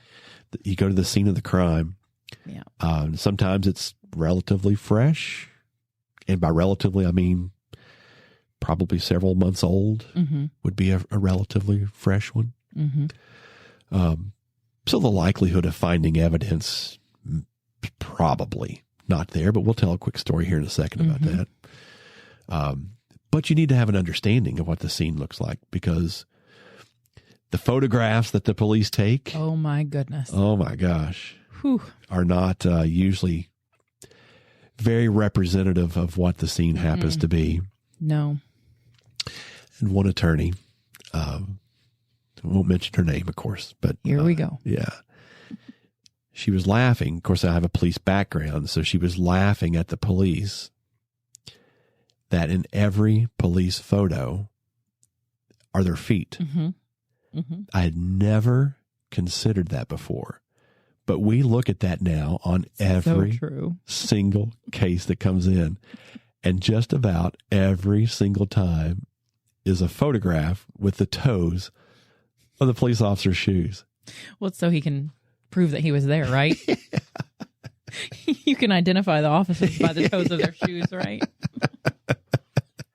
It's so stupid to say. So dumb. And you feel so dumb saying it. Yes.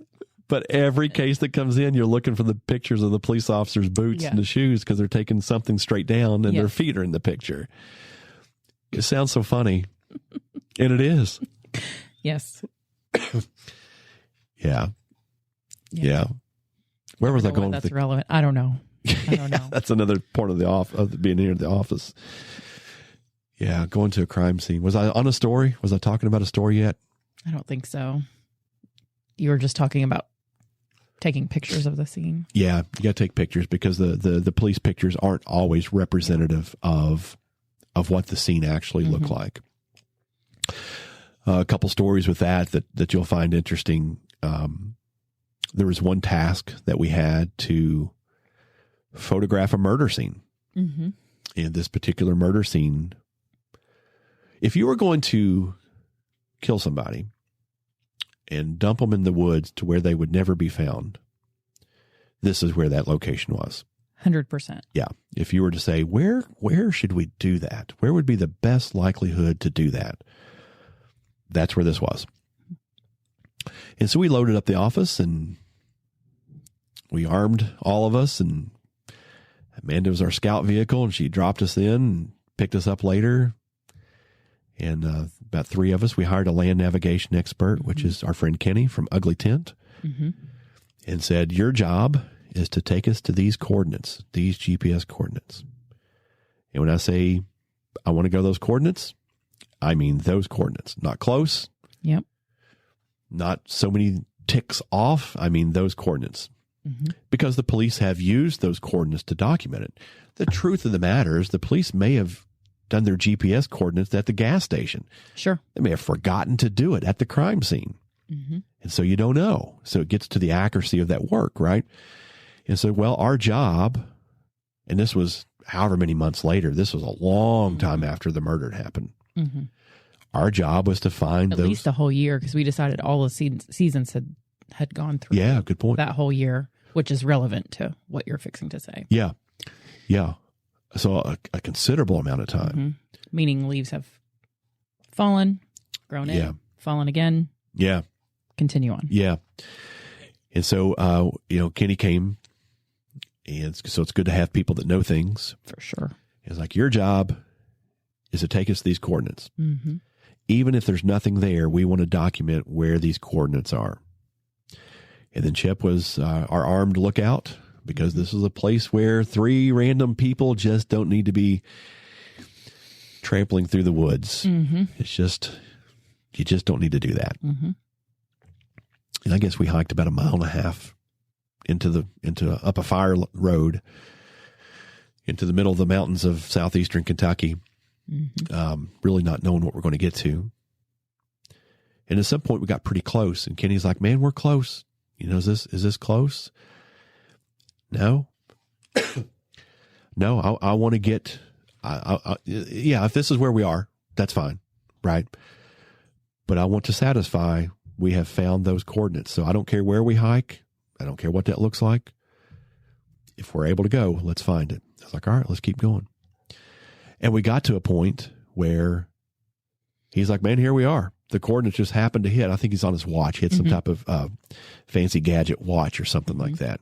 Yep. He's like, well, here we are. I'm like, okay. And literally, my right, I think it's probably Kenny's left at this point. I looked to my right, and I'll be damned if an evidence flag wasn't still tied to the tree. And you're like, you got to be kidding me. Another high five moment, like, you did it. Yep. You did it. Good job, buddy. Yeah, good job.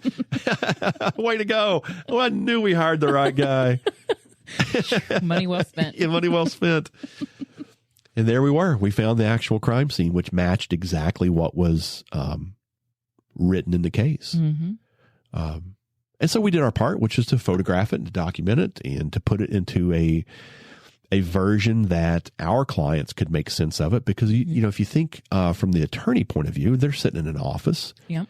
They're not going out to these scenes most of the time. On occasion they do, but most of the time they're sitting in an office reading a case report and trying to envision what this scene looked like. And so our job sometimes is to go out and to find those scenes.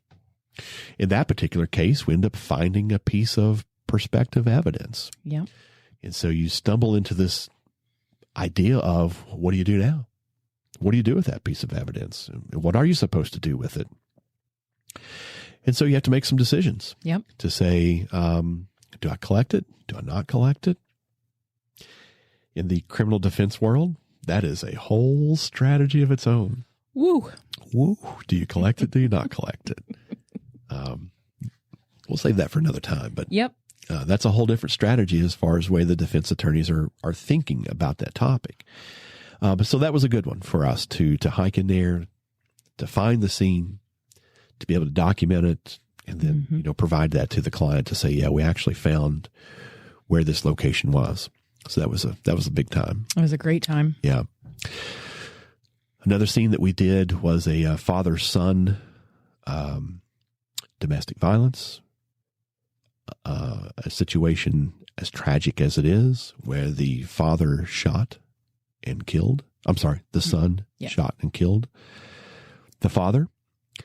The son was charged with murder. Tough case to work. And so part of what you're looking at there is family history. What does that family look like? What's their experience been? Those are important, not just the actual incident itself, but you have to consider life up until that moment. And there's plenty of people to argue that debate or argue that point, but that's the truth of it. You have to think about, what does this look like? Because we made a good case of self-defense in that case. And I still believe that today. Yes. There's 100%. Our trajectory showed. Yeah. But. Yeah, exactly right. Yeah. And so the Commonwealth puts on a case to say this is murder. And as a skilled defense investigator, you have to be able to come in and say, I don't think it is. And so your job at that point is to help educate the attorneys and the clients to say, well, why don't you think it is? And so we did our thing inside that crime scene. And, you know, the police had cut out big sections of the floor, which is where the victim fell and died. But there was also some bullet holes there.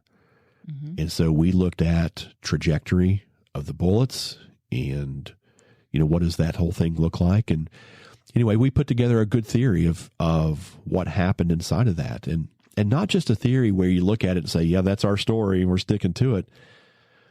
But when you look at statements, interviews, the people who were inside, what did they say? What did they see?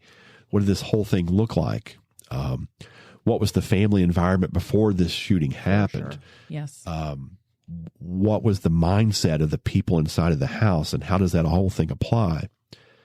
So all of those things become important. And when you put that as part of the story, you can really come up with pretty good answers to say. And just because the son had a gun, but just because the son,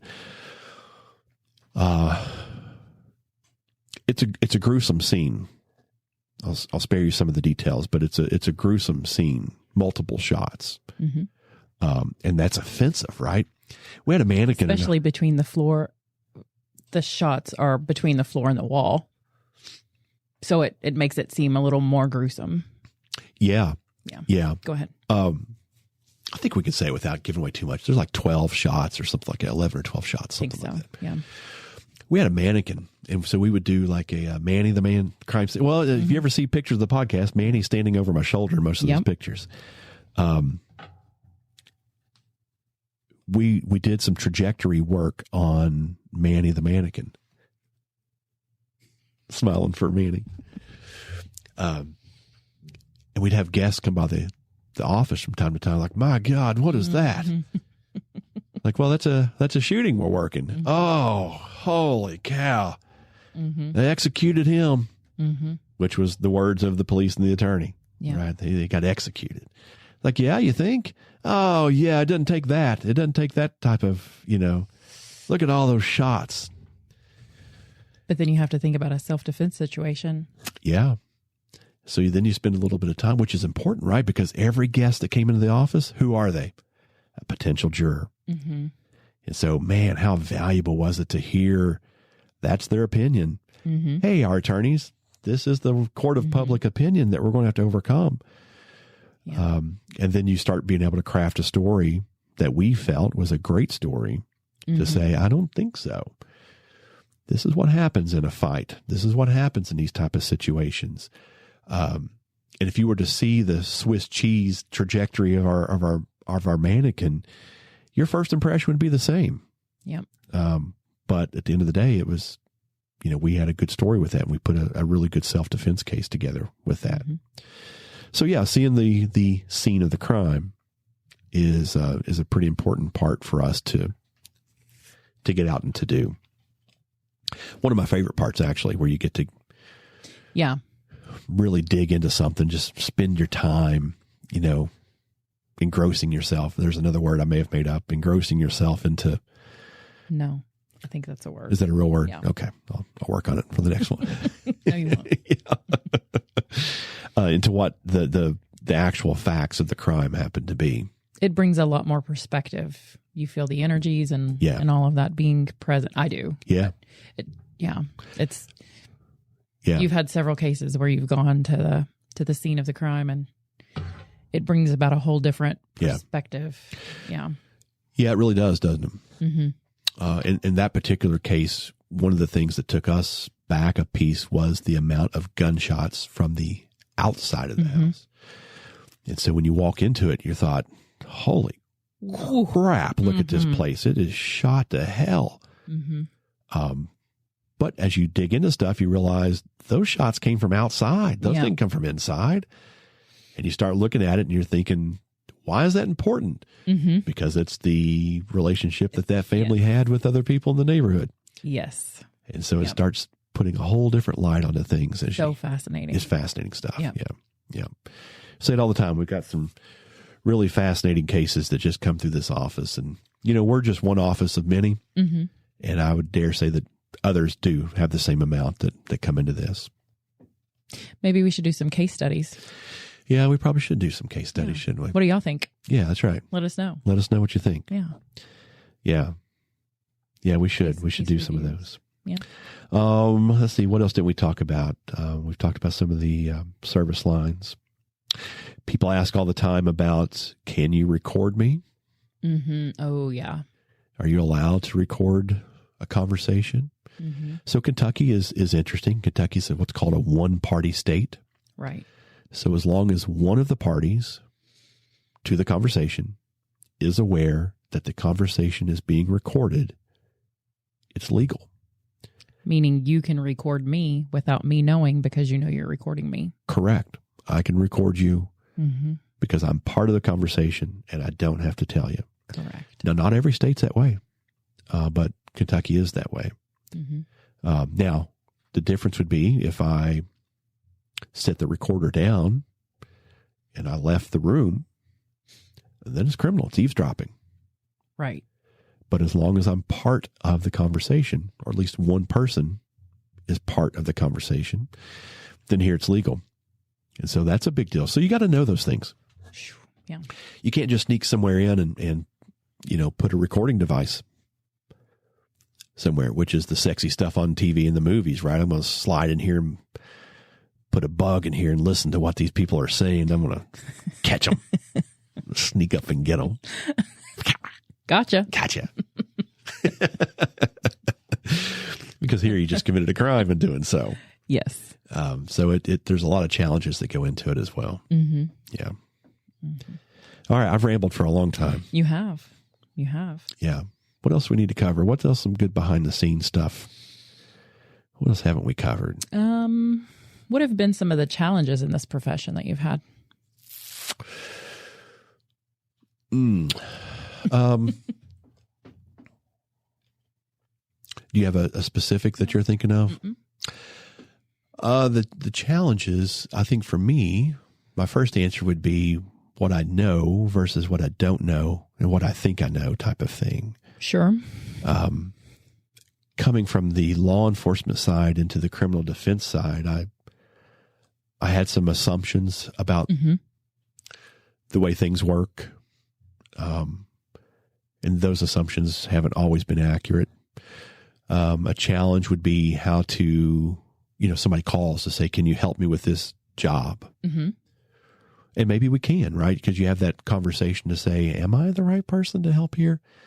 And you got to figure it out. Sometimes you just have to figure it out because there's no real magic book to tell you how to do all the stuff again, this blue sky, this windshield thing.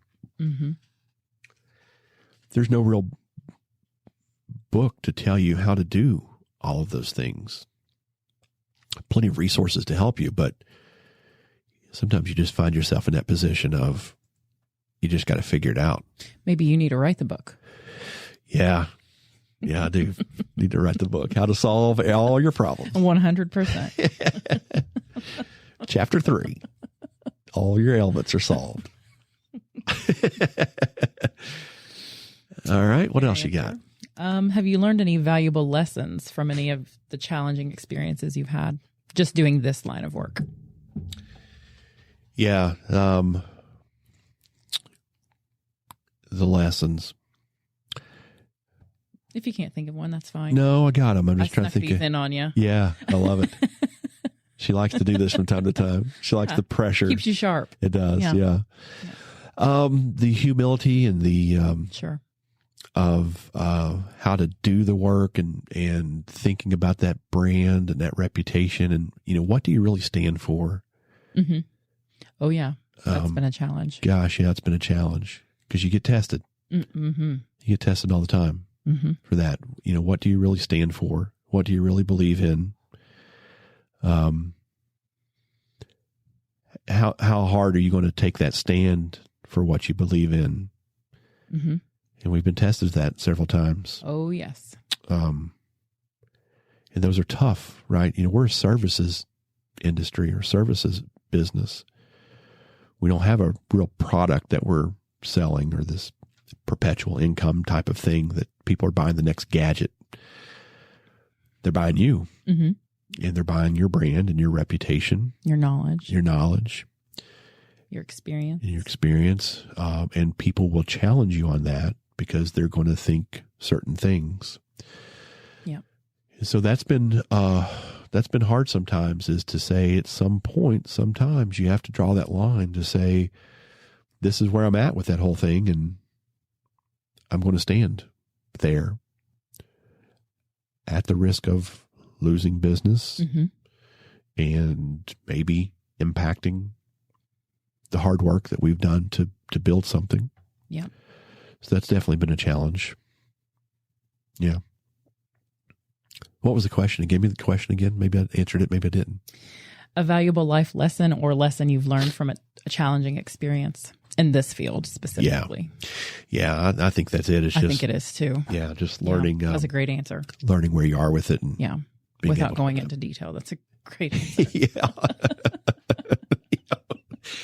IYK. Hell yeah. That's what we'll call this one. Yeah. This episode. Hell yeah. For those of you that don't speak acronyms, that's if you know, you know. Yeah. You just gave it away. They could have investigated it. Oh, never mind. Last question. Okay. On the spot. All right. Can you share a success story or a case study, not necessarily a study, that showcases the impact of your work? Maybe more of a story. Yeah. Brevity. Not really looking at a case study per se. I don't know why I wrote that, but yeah.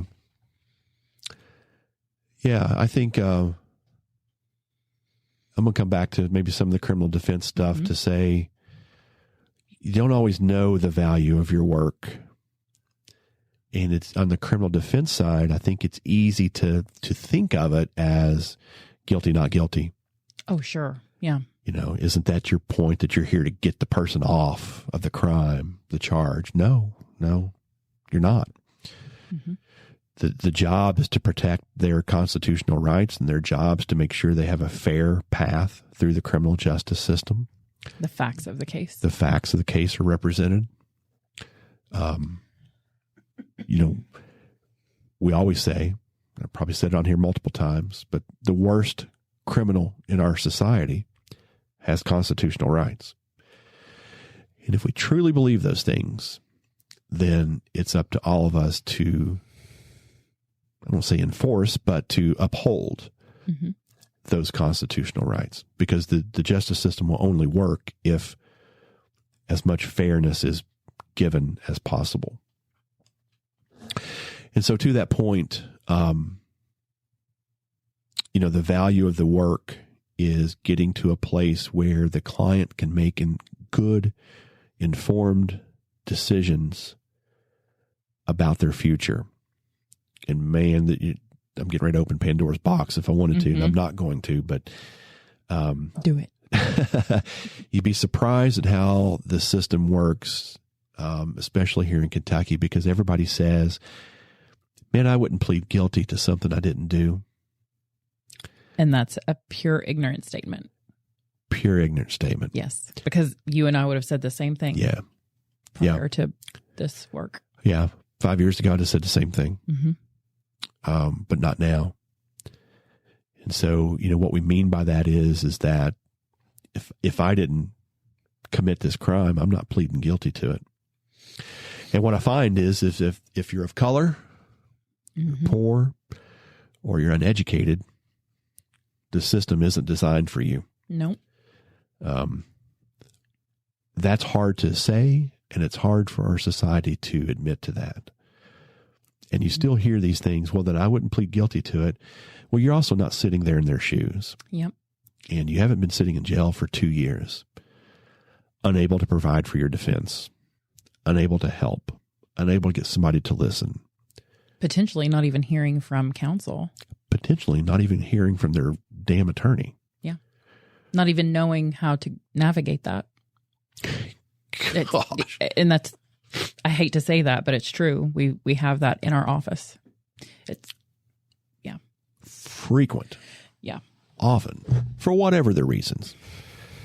But clients will call, it's like, you know, is my attorney still alive? Still working? Yeah, they are. They are. And so I say that to say that, you know, the reward is working that case to a point where the client gets to make a really good informed decision, and you see the value comes from, let's say, a murder case, murder versus self-defense case, like the one we kind of highlighted earlier, is an excellent example of this. You know, the state's position, the Commonwealth's position was this was execution-style murder. No, I don't think it was. I think it was an absolute tragedy. Yes. A tragic example of what should never happen in a family event. And this happened. And the son did shoot and kill dad, but it wasn't execution style. And so, the work, we talked about trajectory, and one of the accusations was he stood right over top of his dad and pulled the trigger and shot him in the head. But no, I don't think he did. Nope. There's not one piece of evidence here that suggests that. It's gruesome and it's scary. It's got all those things in it. But you have to remove yourself away from that to say that's not what the evidence says. Correct. And so where does the reward come, the value come? Because the work that you're doing helps move these cases to a place where one side or the other will recognize we don't have a super strong case here. And so then you work to resolve the case. And so what ends up happening is neither side wants to go to trial because they don't want those weaknesses exposed, or I don't know, that may not be the right way to say it, but cases here resolve. And what you see is those type of offers where the client will accept some sort of plea deal. So some charge is changed to something else. Of course, everybody's thinking, how can you change the charge? It's either murder or it's not. Yeah. Yep. Yeah, that's what you'd think. But that's not what happens. Nope. And so they come up with some lesser included offense or some other thing in order to entice the person to plea, to take a plea deal. Because there is still the victim's family, and they have to have some sort of closure. And so you want to be passionate and compassionate to their beliefs as well. But that reward is where that comes from. And so let's close up the thing of I wouldn't plead guilty to it. And so a lot of our clients get these type of options where you can take this plea deal and maybe even walk out today. Because you've been sitting in jail for a couple of years now. So you can go home, or potentially go home. Or we're going to take that deal off the table, and we're going to talk about 20 to 50 to life in prison, or life without parole, LWOP, right? Life without parole. I'll give you the LWOP. LWOP you right up beside the head, right? Sounds like the next song. Yeah, sounds like a song. I got the LWOP blues. Thinking more along a different cultural line, but yeah. Down with the LWOP. Getting worse. It's getting worse. It's getting way worse. Yeah. Just stop it. Yeah. So that's the decision that's made. And so for all of us that have said, I wouldn't plead guilty to that, you're not sitting there facing those same sort of set of circumstances. And the work is not like on TV. Not even close. Not even remotely close to where, DNA is going to set you free. Fingerprint's going to set you free. Some crazy ballistic test of a gun shell is going to set you free. It's never that clean. No. It's never that easy. It's not that cut and dry. There's always a set of good facts to support a client, either side of this. And there's always a set of bad facts that are in play in these cases. And so the clients are usually find themselves in a situation where they get a pretty good deal that they have to consider. And for the super sleuths listening to this show, you're sitting there thinking, then doesn't that tell you that they don't have a good case against your client? Certainly does. It's a good indicator of it. It's a good indicator of it. But at the end of the day, you're leaving your life in the hands of 12 jurors to decide your fate, which is human behavior and human knowledge and experiences. And you just don't know what those jurors are going to decide in a trial. And sometimes it's a matter of going to trial, getting life, or taking a deal for 20 years at whatever, 20%. or whatever. Yeah, they'll. So what would you do in that case? Yeah, and you've you've been in for 2. Well, we've had a client been in jail for 8-9 years. Before even getting to trial. Yeah. And yeah. They've got to figure out how I'm going to do this, and they've been sitting there for all these years. And they get that opportunity. What would you do? Well, you probably take that deal as well. Yeah. And because you could walk out tomorrow. Because you could walk out tomorrow and go home. Now you have a felony record. Yeah. Felony charges. So that's a really deep one. Way deeper than I intended to get there, but same. We should do that on another show. We should talk about that on another show, because there's a lot there. But the question was, where does the reward come from? What do you find reward? And that reward is that ability to help your clients make informed decisions. Yeah. To where they can do the best for their life. And so you connect yourself to say, let's talk about your quality of life and what does this mean? And let's get beyond the original thing here in front of us, because that's over. Now let's think about what tomorrow looks like for you and help you make those decisions. And that sometimes that's a stretch to feel like that's a reward, because they got to make those tough decisions. But the reward comes from, if it wasn't me doing it, then who would be doing it? And if I were in their shoes, who would I want doing that work? Well, and you've been able to successfully take clients from, I'm not accepting a plea deal, to making them realize that if they go to trial, they're going to be convicted of whatever the charge is, get 50 plus years, and talking sense into them to seeing, if you take this, change your charges around a little bit, here you are, 20 years at 20%. You only have to serve that. Well, hell, you can walk out next year because you've been in here for however long, and you've successfully done that multiple times. Yeah. Because they're uneducated. Even if the clientele is educated, they're uneducated in the system. Yeah. So you have been very successful in consulting with your clients on that. That's a good point. Let's and we'll finish up on this. Let's go to the point to say, I'm not an attorney, and I don't get to make those decisions. Right. I don't get to influence really the client to make those decisions. And so I tell my clients that up front, I'm not an attorney. You need to, your attorney's going to cover all this with you.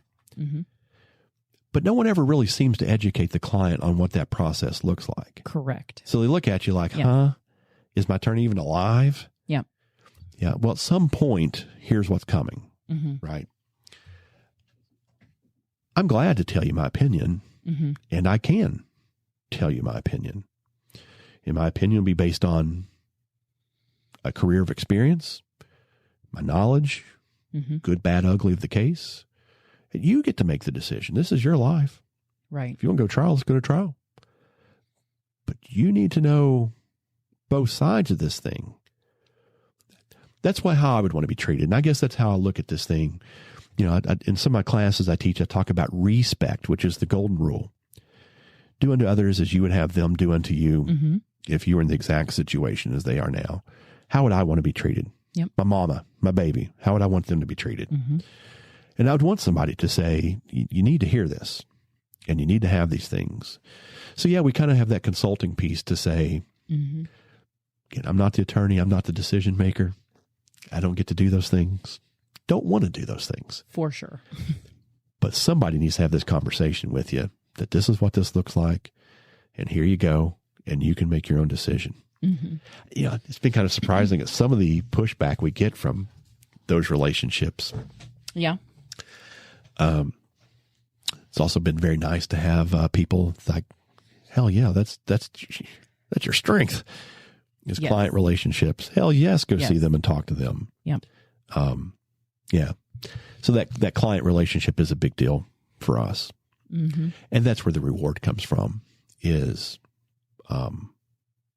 seeing that they recognize what you're doing.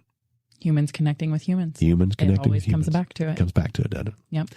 That was a good one. Yeah. Yeah. Any more questions over there? No, that was all I had. Just 3 for you. I'll let you know if you passed next week. Oh, shoot. What else you got? I think that's enough for here. That's the I think so too. Down and dirty of behind the scenes of a private investigator firm. There's a lot, and I'm sure we didn't cover a bunch of it. I bet $10 on an hour 45 and you went 10 over. So. Did I really? Oh, yeah. Hope you bet the over. I don't even know what I'm saying with that. We're going with it. Yeah. You owe me $10. Yeah. Be like the old kid, I'll give you $10. Where'd you get the $10? I can't tell you that. Here's $10 back. Yeah. You want to borrow 10 from me first, right. Amy? Yeah. I got it. Yeah. Well, listen, so we're curious of your comments. Find us in all of our social medias. Yeah. The podcast is on Facebook. Are we on Instagram? Only when you post it on there. Yeah, no kidding. The company is on all the social medias. I'm on the TikToks. Mm-hmm. Our email address is guests with an S at judethepodcast.com. We're always looking for exceptional people to talk to. So if you have comments, let us know. Let's see what you have to say. Let's do some case studies next time.